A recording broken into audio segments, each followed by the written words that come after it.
I'll go to a place, get a, I guess, better suit for the subject here. Just a sec. There's a I little love it.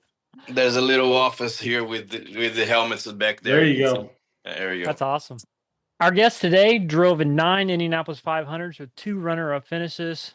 We're joined by Vitor Meira. Vitor, it's an honor to have you on the show. Thank you so much for coming on. Well, the pleasure is mine. Thanks for the invitation. It's been a long time. Oh, thank you. We appreciate it. Yeah, I mean, when I would say, growing up, really in the early 2000s, going a lot of IndyCar races, you were always one of my favorite IndyCar drivers. I'm literally looking at now a helmet visor that you gave me when you drove for Foyt. Well, Yeah, you were always one of my favorite drivers. It really means a lot to have you on the show. thank you. Thank you. Appreciate it. Yeah, so talk a little bit about just kind of from the beginning, right? Like, how did you get interested in racing? I don't really know, kind of that story with you. Well, every kid has a. Um, in Brazil, first of all, a Senna was a big thing. I mean, imagine being a kid that liked racing for some reason, and having Senna, Emerson, Piquet, and this Yeah. culture already in Brazil. It's just like having somebody from Indianapolis looking at the 500 every year. So it was something that was very easy to get close to.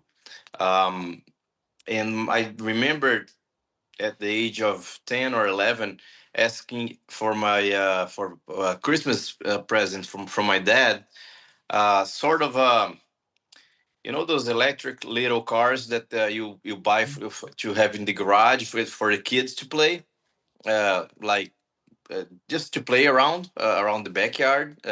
I remember asking from for my dad one of those cars, and he as a Christmas gift. So he said yes, okay, but I'll show you something else before.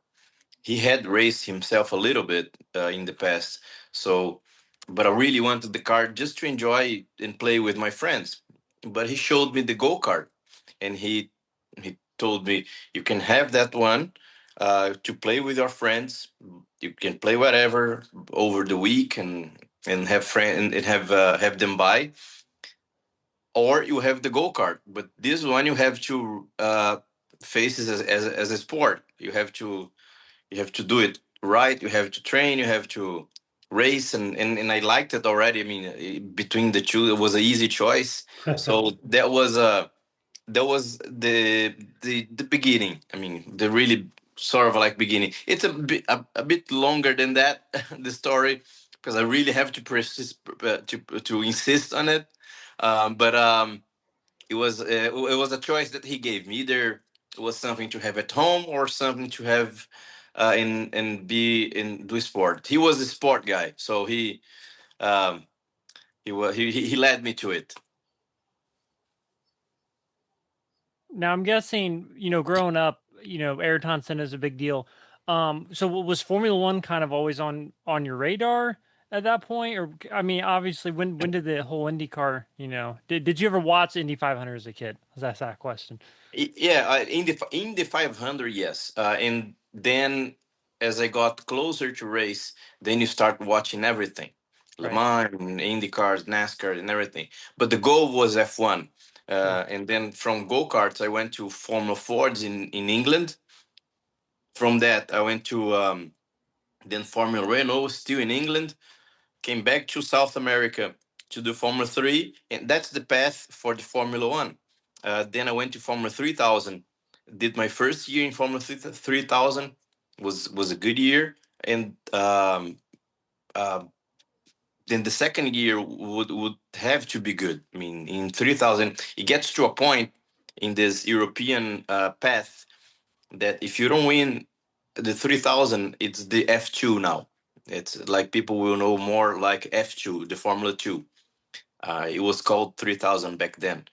And so if you don't win on the first year, it's your obligation to win on the second year if you want to be somebody in F1. And from 8 races, I guess. The three first races, we had mechanical problem, and then maybe the fourth race I screwed up. I crashed, did something, and so at that point the F1 dream thing was becoming very difficult, and I had a little bit of money left, so that's why that's when the mind changed. The so once the F1 dream was sort of like over, I started to open my eyes more to as a goal, and you have to have a goal. You can't have like three, maybe four. Um, I don't know if I go to NASCAR or if, for IndyCars or F1 or Le Mans. You have to have a target, and that target was gone. So I started to spread my view a little more, and that's when IndyCar came about. But because I had a little bit of money left, because I gave up the F3000 championship a little earlier, but still had the sponsorship that was that we had here in Brazil. And then I went to the America, and it was unbelievable how everything was falling in front of me. Like every decision I made, it was making things fit better and better in IndyCar, and that's when I realized that's getting to the end of the conclusion here. Um, that's when I realized that what a driver really wants, and most of them realize that once they get there, is that we want to live doing what we love, which is racing. If it is in NASCAR or Le Mans or whatever category, we want to do racing and doing what we love. And once you realize that, you become very comfortable with your career. Are you was I sad after all that the F1 thing didn't happen? Not at all. I was very happy because it worked in F1 in IndyCar, and could have been in NASCAR, could have been in other type of endurance cars, uh, because you realize after all this that what you want to do is live racing, Yeah. and that's the it was the point of the story. And what a, I mean, so you start with the car, then you go race, and did you catch the bug pretty quick? I mean, did you feel like you could win pretty quickly? Was it a little bit of a learning curve, or how quickly did it come to you? It came really. I don't know if it's because of the lifestyle here I had in Brazil. We were uh, on a city, Brasilia. It was a lot of wide open spaces, and I started to we. I mean, we were we were free to do whatever we wanted on. It wasn't crowded, the city, and it was very safe. So. I got for some reason I started to get pretty quickly. I think go karting at the time was a big deal here in Brasilia. I Sure. had a lot of people, again, because of that culture. Emerson, Nelson, Senna. I mean, it was a hype, and a lot of kids wanted to be that guy again. And there was the number of go kart racers were pretty big. And I think on my first race as a kid, they had the categories there. I forgot their name, the category name. But on my age, I think I got third on my first Oh wow. race, and then one maybe 3 races later won a race. And um, but was actually a little. That's a funny story, if you allow me. Yeah, sure. Um, on my first race, the go kart races at the time, I know that they changed a lot, but at the time, and they still do it.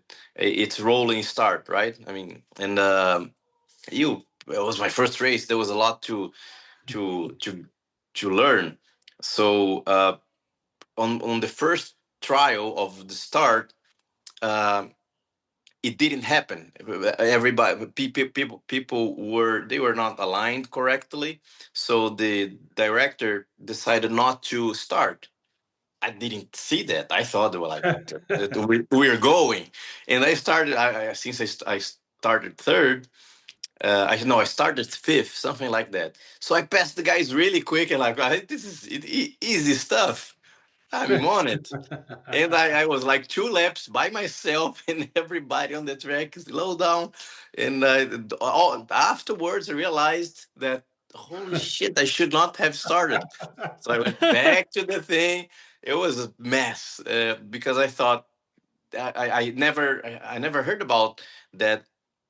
You could try few times Right. the start. I mean, you were not.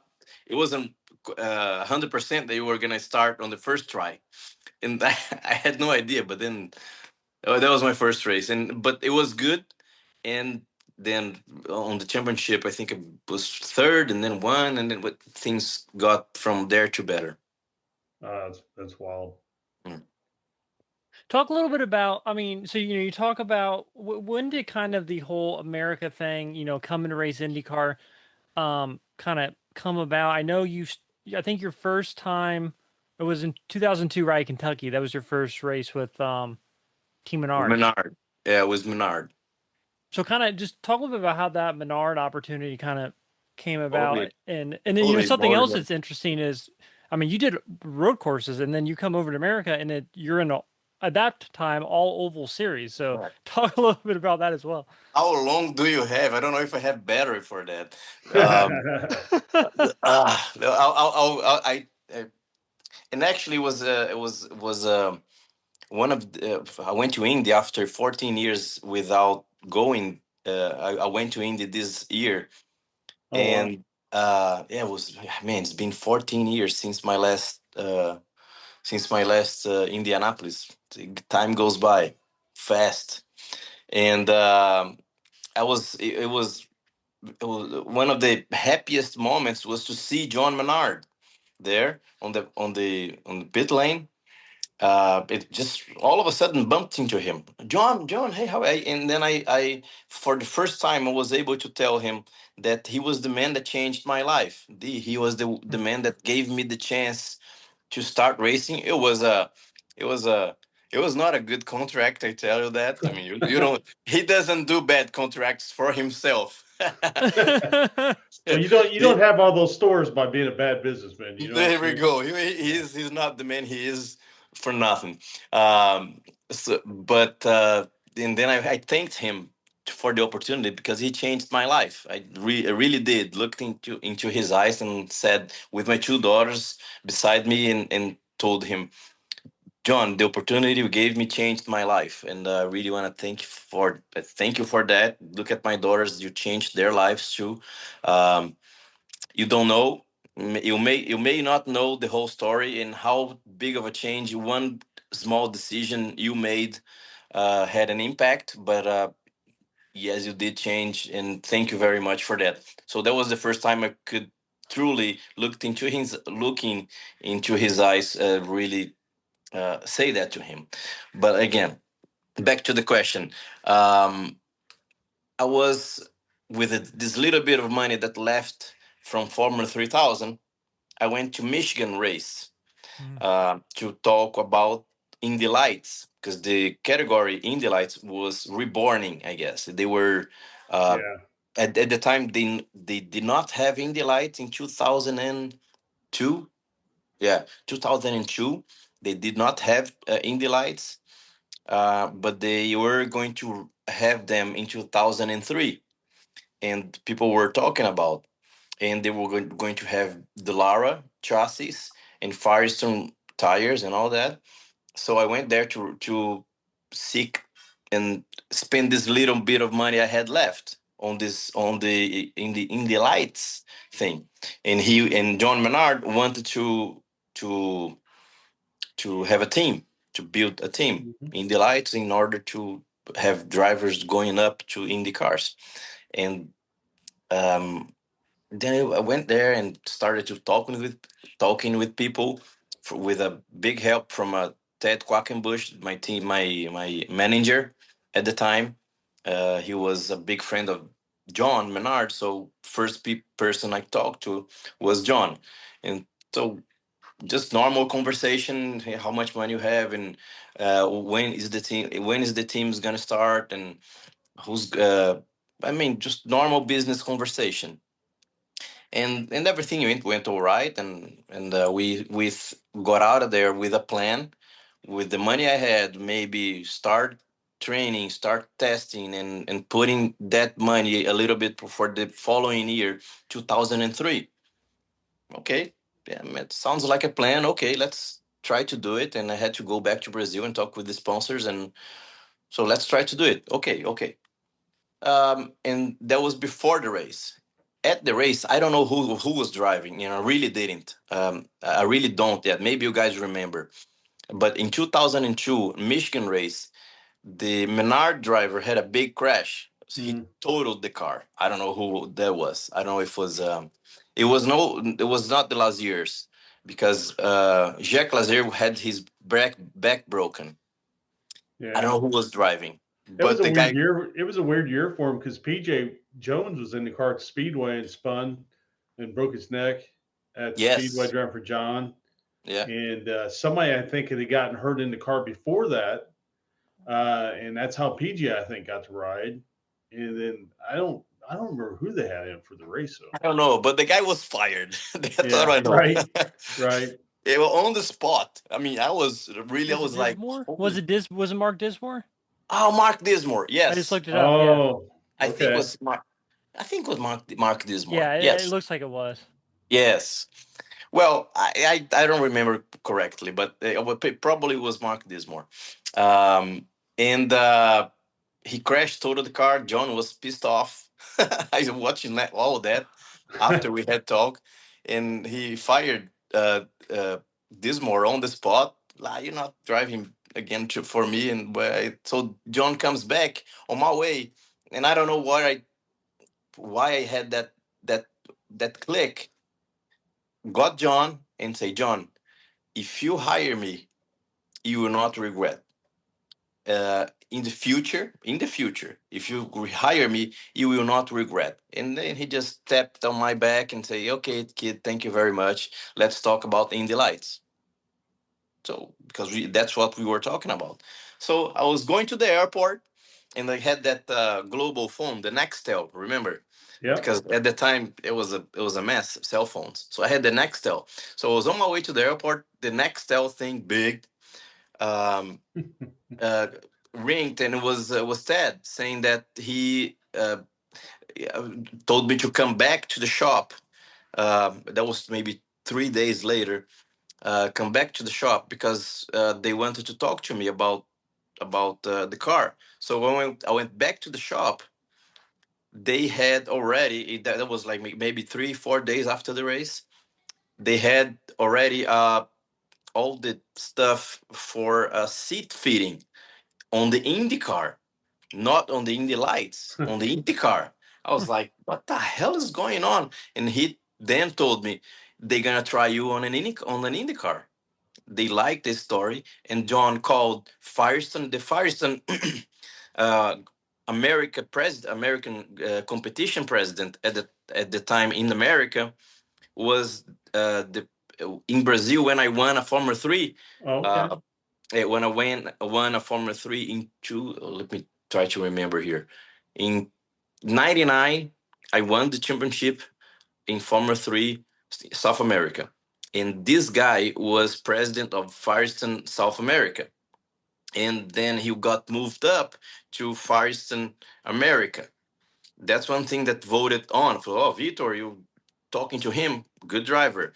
And then he called Dallara to ask about myself, and I had uh, just won the championship there with Dallara against other cars that Brazil was bad.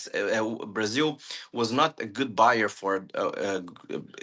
Dallara never did good here in Brazil, and then I won the championship. They ordered like 15 cars. So the engineer John Paulo, the Laura really, obviously, really liked it, and they voted. Oh no, you're talking with this Vitor guy.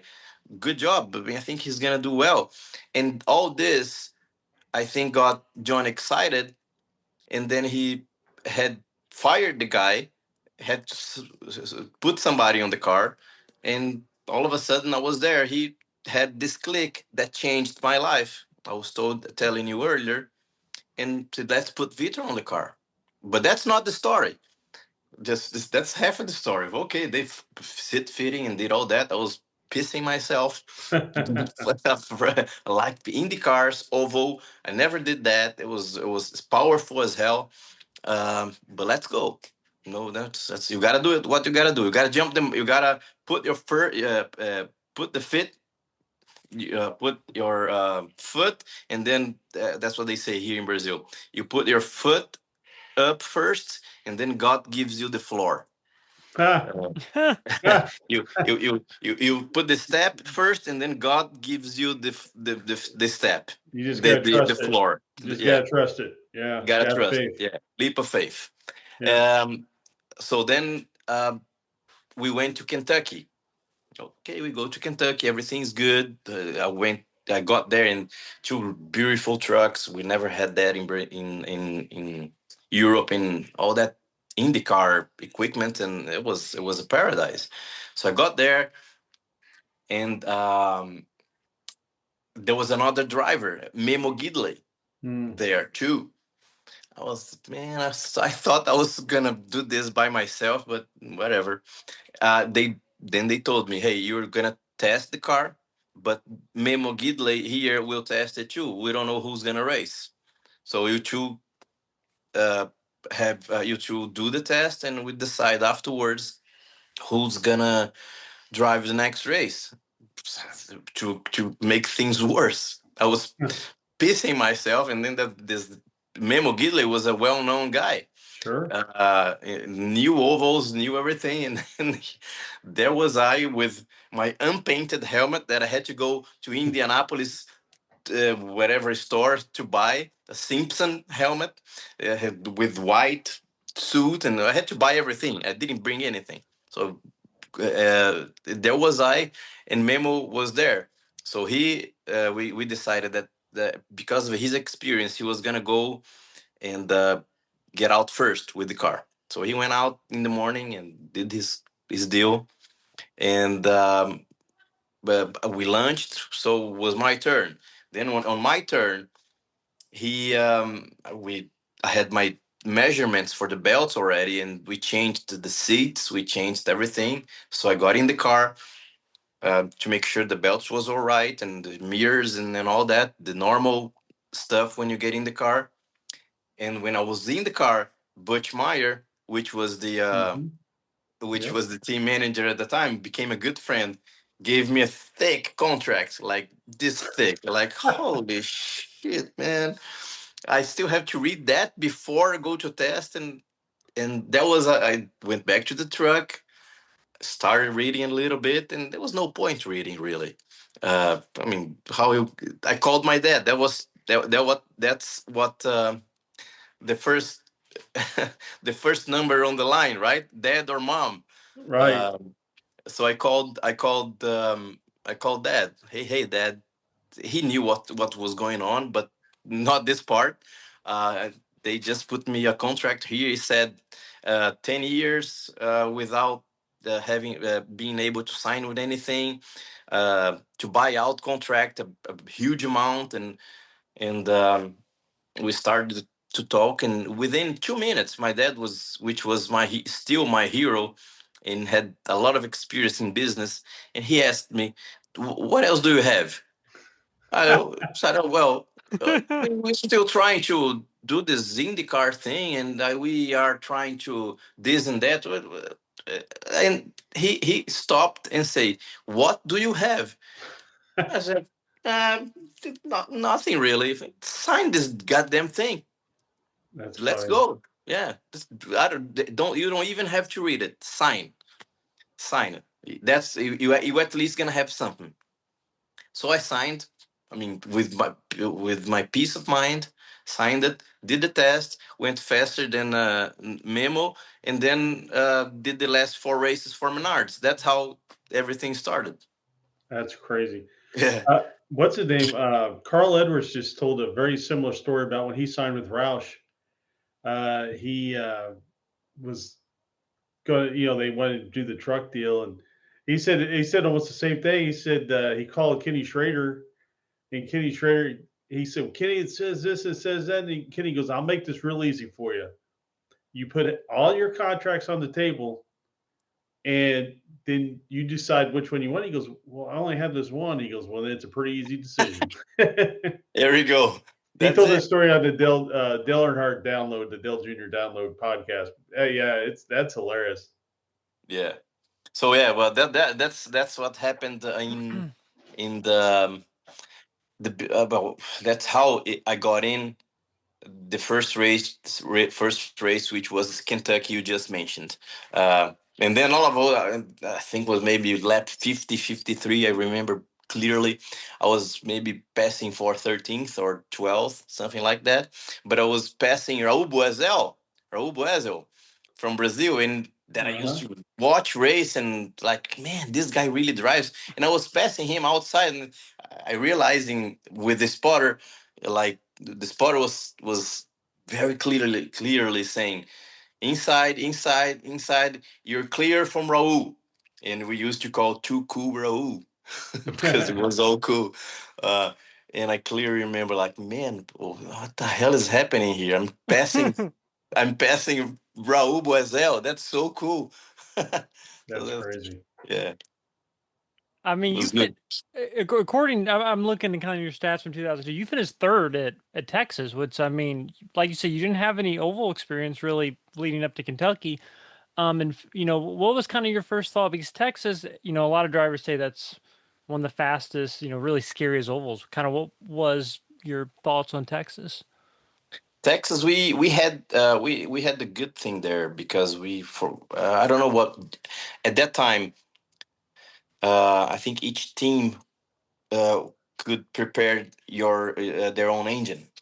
So Mm-hmm. it was a Aurora engine, Mm-hmm. and we John was had a big engine shop. He used to prepare engines for other guys too, and he was coming up with a lot of development.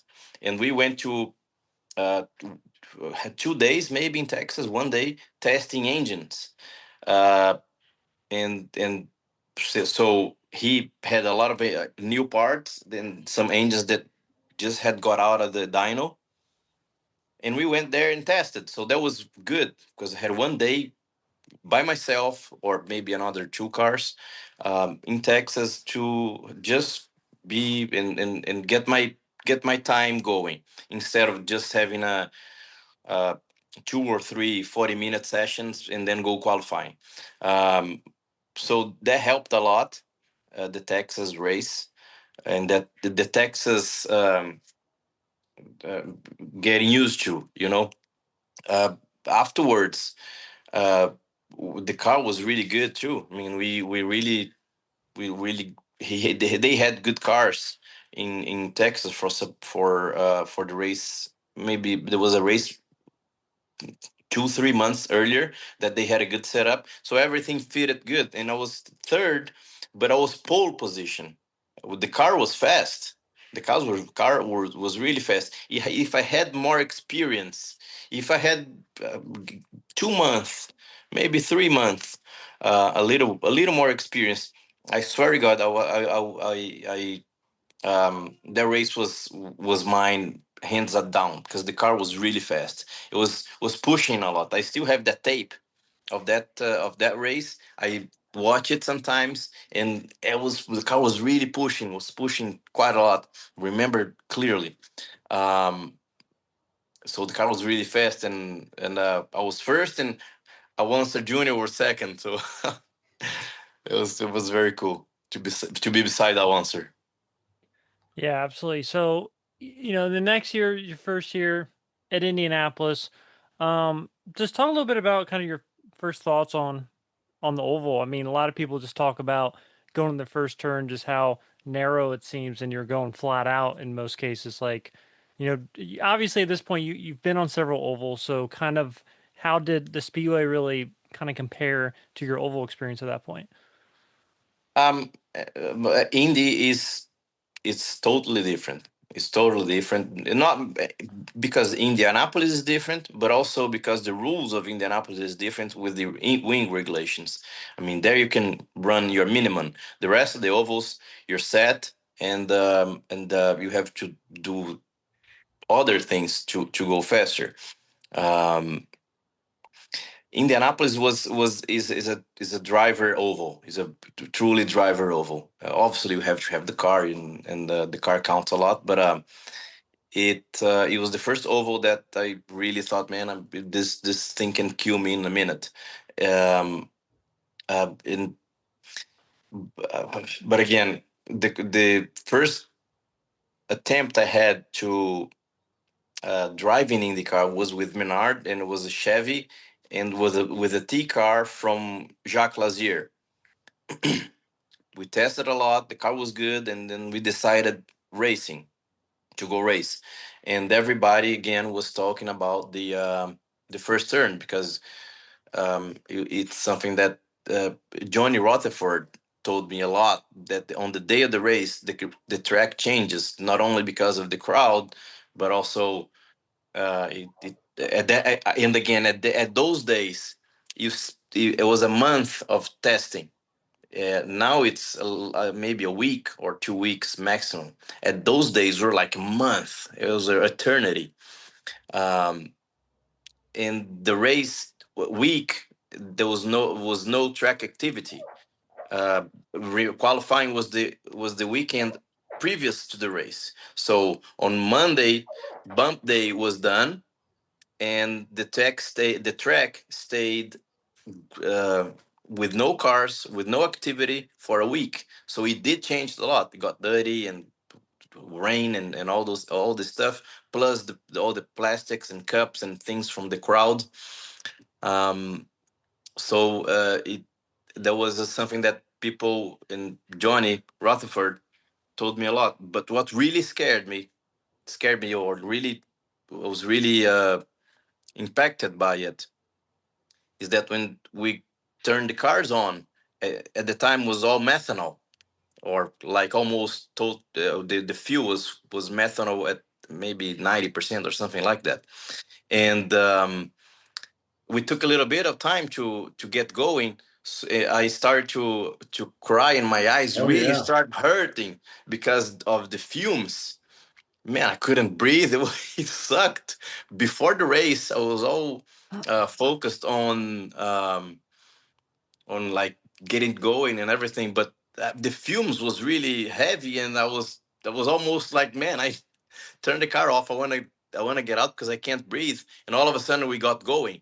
um there was one thing that they didn't tell me. uh that the fumes was really heavy because it's the crowd, they make sort of like a tunnel, and the fumes, they don't have anywhere to go. uh, and I never experienced that before. Obviously, the track was narrower, but to be really honest, you feel different if you weird the first 3 laps with the amount of cars and debris and the crowd. But after that, it becomes automatic. You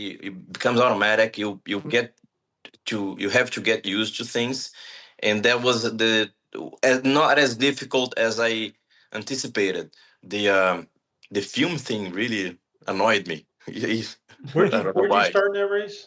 Where'd you I start in? don't remember. I have a back. I mean, really Yeah, bad.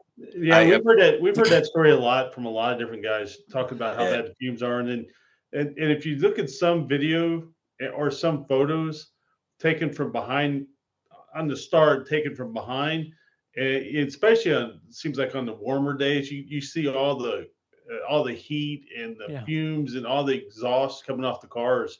yeah. It's quite amazing, really. It was bad. Now it's better because they use a little bit of ethanol, and I don't know Right. how. I don't know what today's mix is, but at the time methanol was the main part. and the films were bad. The Oh yeah, films were really bad.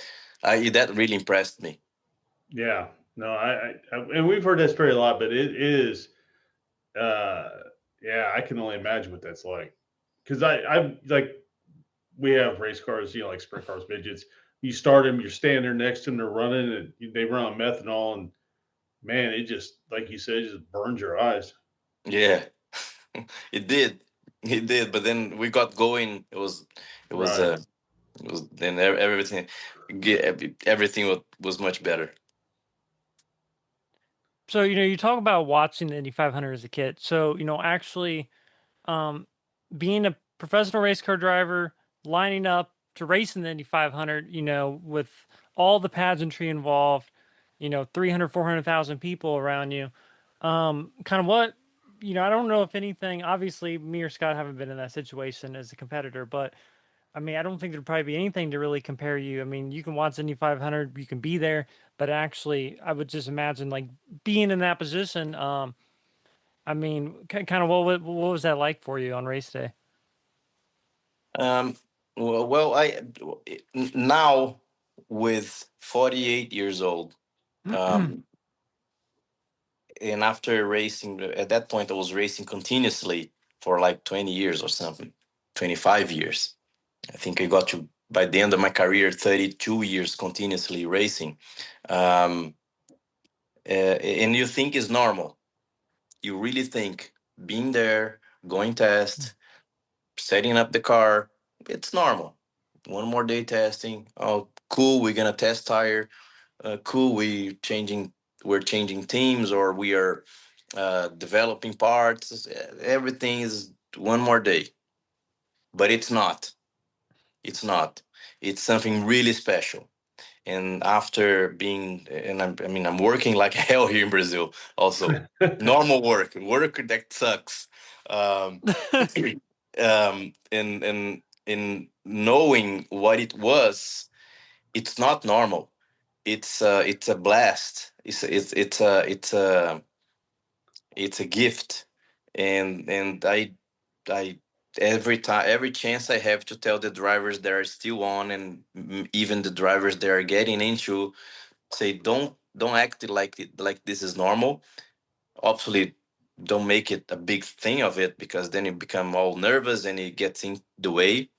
uh, but be grateful for what it is, because it's special, and Right. that's what it's uh, that's what I mostly uh, got from my career. And after, again, being out of the race car and going there and looking at how special it is, and you're being in that position in the race car, racing in Indianapolis for 10 times, um, and having good results with good people, meeting so many people. This is not, it's not normality. It's God. It's lucky. It's whatever you want to believe in, but you have to face it as a day that is special, because it is, to be in that position. So you said you come back with your and how many? I'm sorry, how many children do you have? I have two daughters. Two daughters. Now, and about how old are they? Are they in their They 20s or one is 22, the other one is 15. so? I'm assuming they probably got to watch you race a little bit, but not a lot. Or One of them, yes, but was normal. I mean, right. she So was, yeah. so as your youngest one, then I'm sure she probably looked you up on YouTube or something like that. And then you said you got to take him to the race this year. Uh, yeah, obviously you can't speak for them, but what was that like for them to come to somewhere where their dad had really made a mark, and then B, what was it like for you to come back in there? Not only come back in there, and I don't know, do you enter off 16th Street or do you enter off like or do you come in by the suites or the other side? Or Oh, do you, the first day I came in by the 16th Street through yeah. the So tunnel, and you have to do that. Yeah. and right now, what was that like for you? Just coming up underneath that tunnel, and the first thing you see is the museum, and I have it filmed. So, yeah, Oh, hey, really? coming into the temple here. What do you think, guys? Oh, it's really cool and everything. So we went under the tunnel, and the yellow shirt stopped us. Hey, these are the yellow shirts. They're gonna be here all month. Yeah. That's uh, funny. so it was very cool. It was very cool. And we did a lap on the track. We Oh went to the wow. we went to the museum and looked me up, and then we went on the bus, and the bus guy recognized me, and then that was a. I mean, we stopped. There was a there's a they had to do a repair on the soft wall because of I crashed in 2009 and had a breach on the wall. So they had to repair the thing with welding another Uh-huh. layer there. So the bus, for the first time, he remembered that because the race had to be stopped for an hour after the accident and everything, because they Oh have to wow. weld. Yeah, Yeah. they had to weld. There was a big hole on the wall, and he remembered. Oh, he did passing with the bus on turn one. He stopped and say, "Vitor, you gotta go take a picture of that uh, repair there, because that was your fault." And then uh, we went there and took pictures. Was a and then the girls were like, "Man, you really did something here." Looking on the YouTubes and old pictures is like is one thing, but being there and people recognizing you that was the sole purpose of the race of the trip, is to let them know what what their father, what the family is about, what was mainly became what's the main pillar of the family. It was racing. Right. Racing changed my life, or racing did my life, turned me in who I am now. So they didn't know how big it was. So the purpose of the trip was to show them how far we went. uh, so they were delighted. It was the best trip of my life, hands down, with my daughters. Well, I think something, and I'm sure this happens to other athletes in other venues and all that, but I think it really is special for someone like yourself who can come back, and there's always going to be somebody that remembers you. Um, and there's always going to be people who are still fans of you, and the place just has this memory. It just keeps a memory, which is pretty amazing, really. And that's what in I mean, not only, and I have to, I'm sorry, just getting a power bank here. I told you Oh, we that's were fine. gonna run. We're gonna run out of battery. um um the place um the place is amazing because of that. And I have to say here for Doug Bowles, which was at the time in 2006, he Car was the marketing guy in Panther. He Yeah. was, he was the marketing guy. Just call Doug. Let's Yeah. do the PR guy. Now he's president. So there's a funny T-shirt in one of the vendors outside the tracks that says, "Doug Bowl is my president," Yeah. something like that. Oh, that's funny. I Yeah. hadn't seen that one. Yeah, Doug Bowles is my president, and he was the marketing guy at Panther. Really cool. We had a blast with Mike Kitchell, dear friend. Um, that'd be good times, man. And they lived all that, so it was sublime.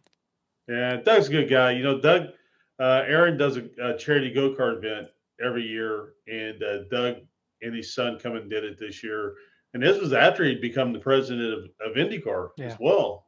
So I mean, he had a lot on his plate, and he still honored that, and that's not a lot of people do that. So really good guy.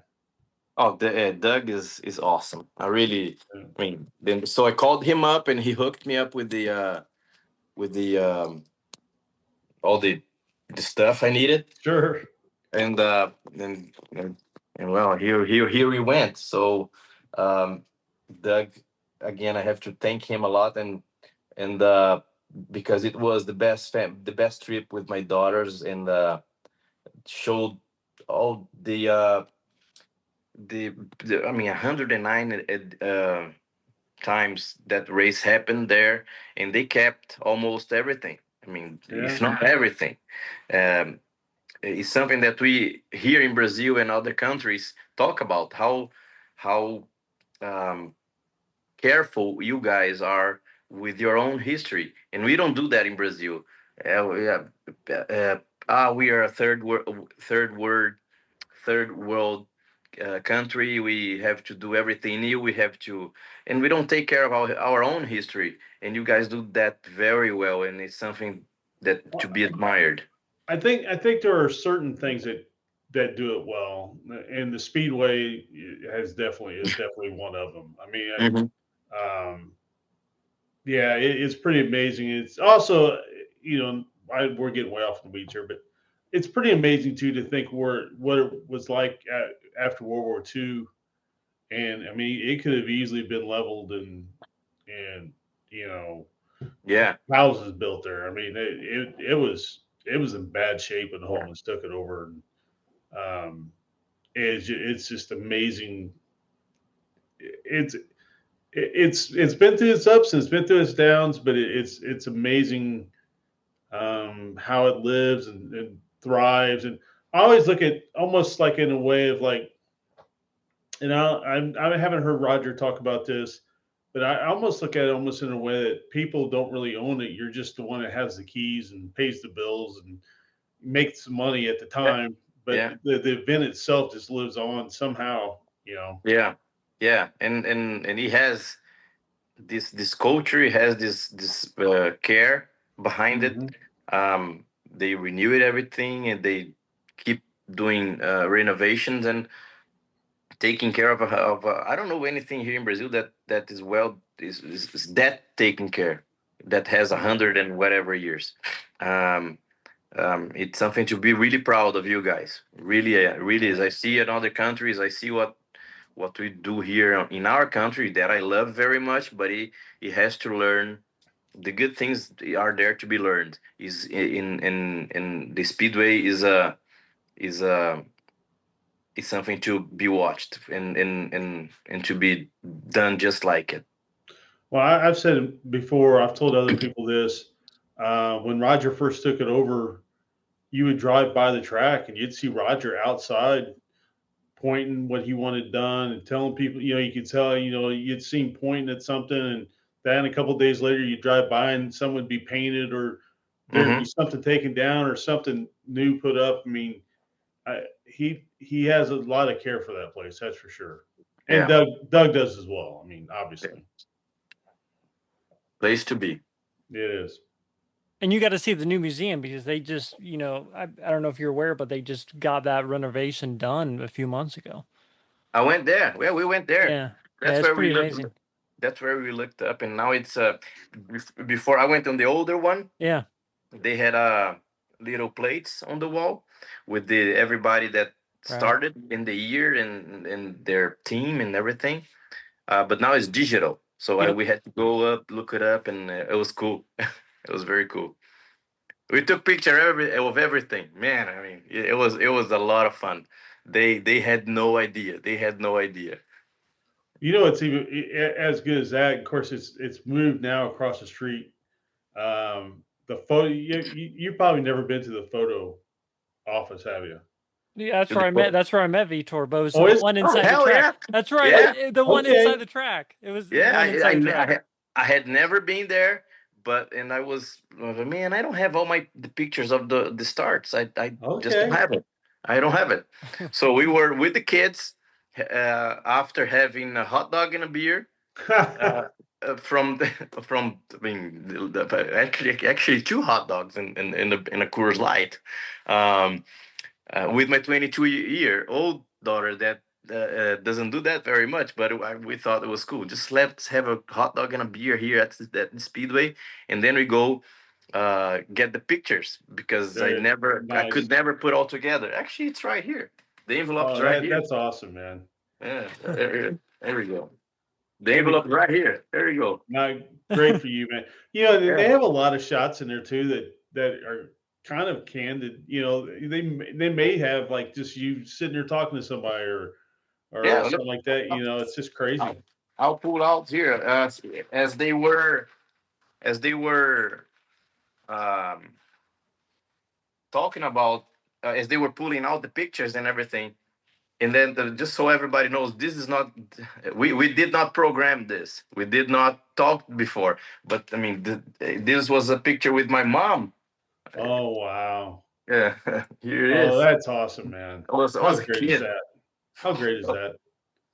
2003 at the race with this car here. I don't know if it's this car. There was the they didn't have the start picture. Maybe they did. Here you go. Let me see here. It was the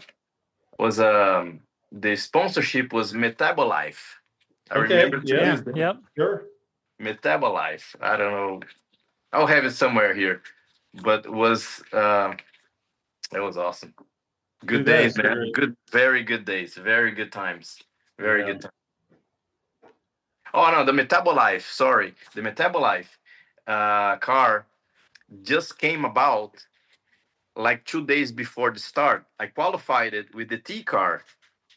I don't know if you can see here. Is it Yeah. the Sure. T car? Yep. Yeah. Here you go. I qualified with the T car from Jacques Lazier, and then some sponsor arrived, and then the car became, instead of Jones Manville, Metabolife. So that's the start picture, but that's not the race picture. Oh, that's awesome, man. Yeah. Those last minute things that happened before. I don't see happening a lot these days, but after, I mean, people qualified and one guy got disqualified and had the Metabolife uh, sponsorship, and they had to put it on my car, and they made a deal, and all of a sudden the name was there. Yeah. It still happens a little bit, but not Not nothing like like you it used to. used to. Yeah. Yeah. Yeah. Not like it used to for sure. So So, yeah. well, one thing I wanted to ask. So, 2004, you get on Ray Hall Letterman Racing. Obviously, they have a good year with Buddy Rice winning the 500. The next year, the really the theme of 2005 was Danica Mania, right? And you Yes, you kind of had a front row seat to it because you were teammates. You were teammates with her, and you were teammates with the Indy 500 winner from the previous year. I saw everything happening up close. Just Everything happening up what was close. that like? Just with all, I mean, all the attention, really on her, but on your team as well, and just kind of being a part of all of that. Um, I I mean, now was is good to have to it was a good thing to see everything happening, because then the Danica mania, it lasted a month. It lasted big time. I think still is. I don't know how is she doing there, but it was crazy, and she was by far the best driver that drove on an oval before. I mean, she was hands down very, very, very good. Um, um, and Buddy was on a very good year, and I was there driving for with now Honda was the one that bought me out of John's Menard contract. Hmm. Hmm. And that contract they signed, and Oh it yeah. was the only one on the table. Honda was the one that bought me out to go drive for Rahal. Um, so I was a test guy for Honda, but sometimes was good, sometimes was not, because they had to, test their things from the dyno to the Well, real thing. R&D sometimes stands for research and destroy. Yeah, yeah. Research and destroy, but sometimes research and you have something a little better. Sometimes it's Um, research and dominate, and sometimes it's research and destroy. there you go. There you Yeah. go. Um, so I saw everything happening with the again with the Menard car. It was the yellow and blue car. Um, and it was by the end of the year, I think Argent pulled out for no. We stayed 2 years. How many years was I? It was 2 years of Ray Hall, so it's 2 years of 2014 to Ray 15. Hall. Oh, yeah, 2 years of Ray Hall. Was Centrix one and Menards the other one? Yes. Yeah. And by the end of the 2 years, uh, Argent pulled out. And Argent would was the main sponsor for Danica and Buddy. So Buddy had just won the 500. He couldn't go. He had to had then the Pioneer sponsorship. That was the only one left. Danica was Danica.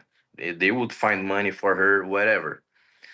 And and and then I all of a sudden became the third guy that uh, John Menard wanted to go somewhere else. So I was without a car at that point. And then is when we started talking with Panther. That at the time Hornish was going from Panther to Penske, Mm-hmm. but they were going to keep the Pennzoil deal. But by the end of the year, I think maybe on last minute, Pennzoil pulled out. So we had the deal, we had the contract signed, we had everything with Panther. Um, because they saw everything that happened with Buddy, with Danica, and with myself. Um, we ran really good. We ran. I mean, I think did Buddy win the championship? I don't think Buddy won the championship, but he was. I think I finished in front of him on the championship, something like that. We were really close on the championship, but he won the 500. Um, and we signed with Panther, and but then Pennzoil pulled out, and then we had the orange car that with no sticker on it for the whole year. Yeah. That's the one car I always remember. I just remember that it wasn't really a bright. It was just that orange. It just stuck out. It just Yes, stuck out. it stuck out because it had almost no name on it, and we had to do two auctions in the race shop to go race. We had IndyCar landed or gave us money to put the car because I mean it was Panther and had myself on driving, and it was I mean was too good of a thing to not race. So they had to give a little money, and we had to do our part and do auctions to keep racing, and we finished fifth on the championship. And there was a hell of a year. It was what I think was one of the best years. So it was another good story. And the Man, sponsor network, I'm looking it up now because I remember you guys had a sponsor when you had the orange car that came on later in the season, right? Or was it in May? Network Live. Man, it was the kind of sponsorship that doesn't sponsorship. Just you know how those things are. I mean, they put the name there and let's try to work something out because I Gotcha. have to have somebody sign whatever. The thing never happened.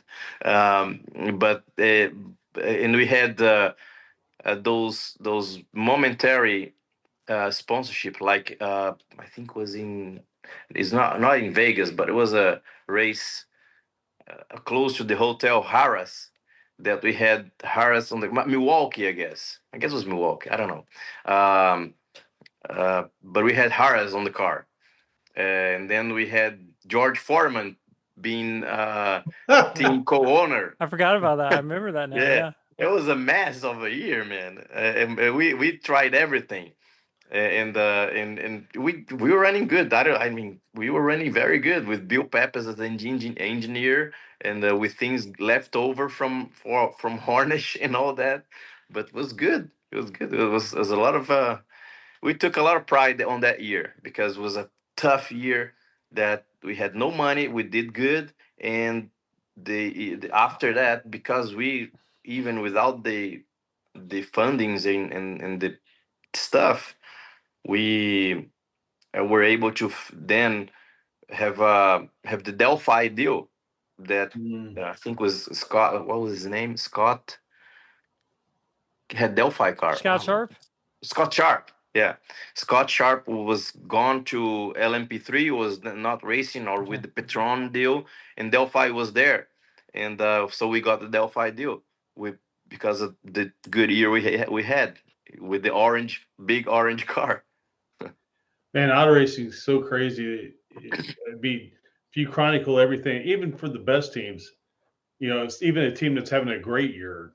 I mean, you chronicle all the stuff that happens during the season. It's Ah, insane. It's it's insane how much every stuff. it's each season's like a lifetime of its own. It's like everything has its like own life cycle. Yeah, no, it really is. You have, I mean, we can stay here all night talking about uh, stuff that happened. I mean, it uh, was all of a sudden it was 10, 11 years, 10 years in Indy cars.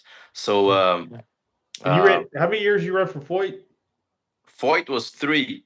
In three, yeah, was no 2009, 10, 11, 9, 10, 11. Yes, no, I mean, 2009, 10, 11, and 12. we Yeah, could probably 12, 4 years. we could probably do a 6-part series on that alone. Just drive. For Therefore, Foyt, AJ. for sure. For Foyt, man, for sure we can do a Foyt part here. You have one And A. You have one AJ story that sticks out that you can say. We're not censored, so you can you can say whatever you no, want to say. I'll say a good one. I'll say a good one. I mean, a good one and a bad one. That's the deal. Okay, A good deal. one and a bad one. The good one is that after I crashed in 2009 was the first year we were doing good and everything was really going. I mean, not. I mean, a fight. They had their way of things of doing things prior to the Penske deal. Oh Um, yeah, oh yeah. They always yeah. had their own way. Yeah. Yes. I went to the shop and said, "Holy shit!" But uh, because the shop was sort of like hidden there in Texas. But Oh then, yeah. yeah. I after I crashed and I crashed bad, had my back, I think L3 and L4 broke. I was going to be out of the car for sure for the whole year.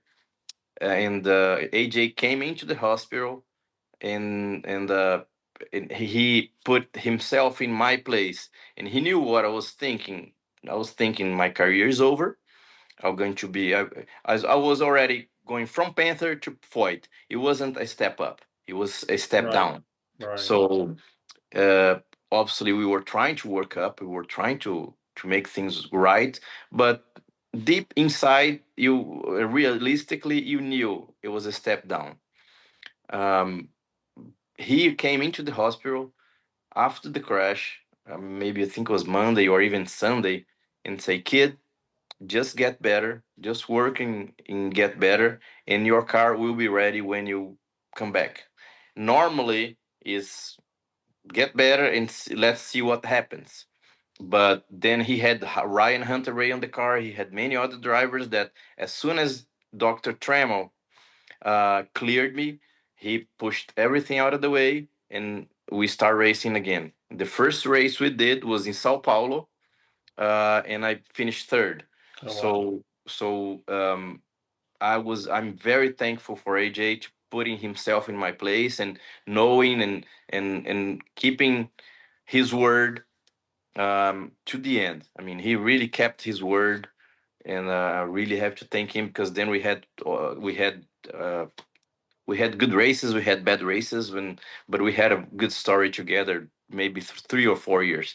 Um, that sticks me out as AJ's as it is. What he says is what he says, and to the good and the bad is something that he that I'm really proud of him himself. I mean, he sticks to his word, and in contrary, he's not just the crazy AJ that people think Right. he is. He has a very big heart, and he puts himself in somebody else's and everybody's position.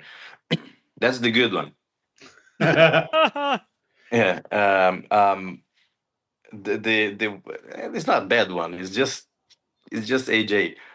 We were in Toronto and we were having brake problems. The rear brakes they were locking all weekend long, and we played with right heights and shocks on the rear, and I don't know if the rear was going up too high and the rear tires were getting light, or if there was a problem with brake bias, and I don't know what was happening. But the rear tires were, we never could hit the brake bias um, to brake where I needed to brake. Um, so we at that time we had like maybe 3 or 4 pad brake pads suppliers, and Right. our supplier were Brembo. I don't remember. Uh, I think we're Brembo, and we were right beside the truck from Justin Wilson, which passed away, unfortunately. One more. Um, we were right beside on the Justin Wilson's truck with Haas. They were Hmm. doing good, and all of a sudden we go to qualify. We had this problem, brake problem, and we all of a sudden we to the end of it accepted like we're gonna have this problem. Let's go qualify with this problem.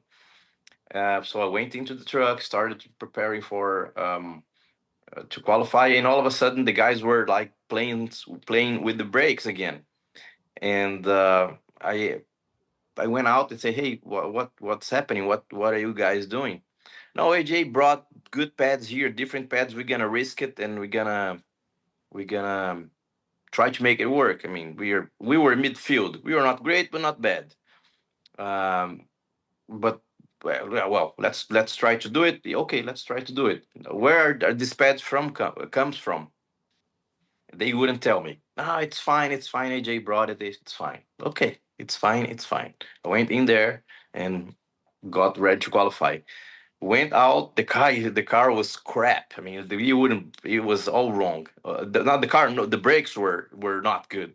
It was crap, and it was worse. It got worse. I qualified. Maybe I don't know. Not bad. Not good. Last third of the field, and we saw in the data it was like locking really bad the rear tires, and then I asked, hey, what kind of pads were that, because it did not work. Maybe let's start here, understanding what doesn't work. And he said, yeah, well, when Jay came here, he saw the guys from Newman Haas throwing the pads from Justin Wilson on the trash can. He went there, got the pads because Justin was doing good, and that told us to put it on your car. So you qualified with the pads from the trash can of Newman Haas. Yeah. Like, no, you shitting me, really? That's what happened. Oh, that's hilarious, man. Man, Yeah. I don't pretend to know AJ, but I know a lot of people that spent a lot of time around him over the years, and I mean the stories are just so amazing, and what a treasure that guy is. It's a treasure. Oh, yeah, the guy's a treasure. Man, and Aaron, was that AJ a couple years ago leaning over the fence, leaning over the wall during that pit stop on that last pit stop with Ferrucci? Was that I him or no? I don't know. I don't I know. think I it don't may know. have been. Because Yeah. there's that photo or video of this heavy set guy that sure looks like Foyt on catching the left front tire on the final stop. I think it was with him. with I do remember that now. I think it was with him. 90 years old. With 90 years Yeah, I old. mean, it's just like they were so close to win that race again, and he wanted, if it wasn't him, I mean, somebody can obviously correct me, but man, I want to believe that was Foyt. He was still so competitive today that he Yeah. wanted it so bad just one more time, you know, Yes. and Oh, he that has that would to be before his last day. He has to win a race again. I mean, yeah. it wouldn't be fair. No, I mean, sport doesn't know anybody anything, but boy, it'd sure be nice to see it. Yeah. You know, I was really hoping Ferrucci would win over the weekend when he had the lead late in the race, and man, it was so close for Ferrucci winning at Detroit, and just uh, but it should be great to see him win the 500 one more time. No, that would be Lucas, I mean imagine Lucas never. that place. Yeah, I mean, he Oh ran yeah. second this year. I mean, Malukas ran really, second. Yeah, yeah. that finished second. But boy, that place would just come unglued. I Yeah, mean, it that would be really fun. would. It really would. That's good stuff. It is. So today you're an average businessman making his life working about 90 hours a week. I'm guessing. I don't know how many hours, but more than I would like. Today um, I came back to Brazil. My dad uh, had cancer, and we had a Oh, sorry. business. The family business was always advertisement. Um, we have an ad agency here, Hmm. take care of. I mean, half of our clients are private, half is government. Uh, Hmm. being from Brasilia, the capital, it's surrounded. It's like in Washington. I mean, everything is government. Um, so that's our business here, and my brothers, they didn't really after my dad passed away, didn't really want to keep the business going, and but that was what put food on our tables. Sure. That's what my dad worked so hard for the company. So I felt and talked to him, and we talked a lot because he was very pragmatic. He had like the doctor they gave him 6 months, uh, and he wasn't those. It was not those cool stories that he gave me 6 months and it lasted 5 years. No, it Right. lasted 6 months. So he was very pragmatic about it, and we started preparing. He says, "I'm gonna die, but I want you guys to take care of the things that put food on your table. Who's going to be, and then and what you gonna do? Who's gonna uh, take care of getting everything, and how are we gonna spread the what we have here among the kid the family." He was very pragmatic. We did that beforehand, and that's how I ended up choosing to take care of the business instead of doing anything else with racing. That's why all of a sudden I and really did disappear from racing because Yeah. I had this deal with my dad, and I'll do it to the till I can. Yeah. Well, man, I'm really sorry that That's happened like that. I mean, yeah, you know, but it's he lived a lot of things. He was honestly in racing. He was there with me all the time. We were so close, and he passed away. It was fairly early. He was 64. oh So wow. Yeah. yeah. So but that's how it goes. He left a legacy, and now that's why I'm here working on around the clock. There you go. Yeah, no, yeah, no, I understand just trying to keep the family business going and yeah, yeah. I mean, it's hard. I mean, I admire the fact that you were able to step up and do it, and obviously you've been successful doing it. Because Yeah, well, it's but not it's been good. I'm happy with it. Very it's happy not with it's it. not easy to step into those things. It really isn't. For No. anybody that thinks it is, it's hard, especially for somebody who lived the you got to be like you got to go race and do all that stuff for so many Yeah. years, and then you got to kind of Yeah. stop and live It's a yeah. real lifestyle. You know, It is. But that's what racing. And I tried. Racing is not. Is just it's the middle of your life. It's right? not everything. I mean, you have to really think about the rest of your life and your savings and your. I mean, how many stories we see about people that keep this lifestyle and all of a sudden, kaboom. Yep. Um, I was never to buy cars and to have a hectic life, and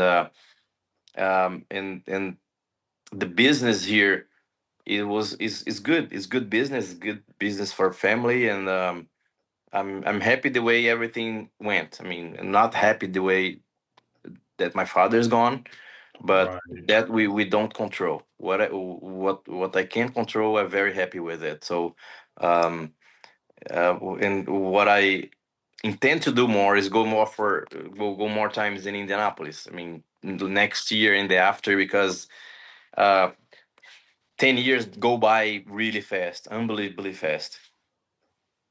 Well, I'll tell you, we talked to Ayrton Dare, sorry. You did? How is him? It's good. Just a couple months ago. Eric can send you Really? some of him riding motocross. Yeah. Holy moly. He That's races cool. motocross now. He must be old. I got there. I mean, him old for me, but um, Ayrton Dare. We raced go karts together, and Oh, did you really? that's good. Yes, we did. I almost mentioned that a while ago. I thought maybe they didn't, but he but he was talking about that, and like we told him, I said, you ought to come back, just because there'll be people here who remember you. And it's kind of the same thing. He's got kids too that have only seen his racing career on YouTube. Yeah. They've never experienced any of it with him. So, Hmm. um, like we were talking about, same thing with you is like, come back and there'll be people who remember you and you can find I yourself in hope. the museum and all Yeah. that. I hope he sees that. I hope he sees that, and it's. I'll try to uh, get his phone number and talk to him. It was the best trip with my daughters in my life. It was. Yeah. they they they flipped out. They got so happy that, oh, my father is cool. My father All actually right. did. My father's cool. Ah, he signed the autograph. It's not bullshit. you know, it How was did it how was do they react? How do they react to that? I mean, did you think the people would remember you after being there? You said it's been not 14 that years. much. Yeah, no, I didn't remember. I didn't think they were going to remember that much. But man, the line was big. It was a long For line. Legends Day, yeah. The left for Legends Day, and I know I was there, but people brought me like pieces from my car, like left and right, from the number two Menard car and from four. I mean, it was like I'm telling you, no bullshit.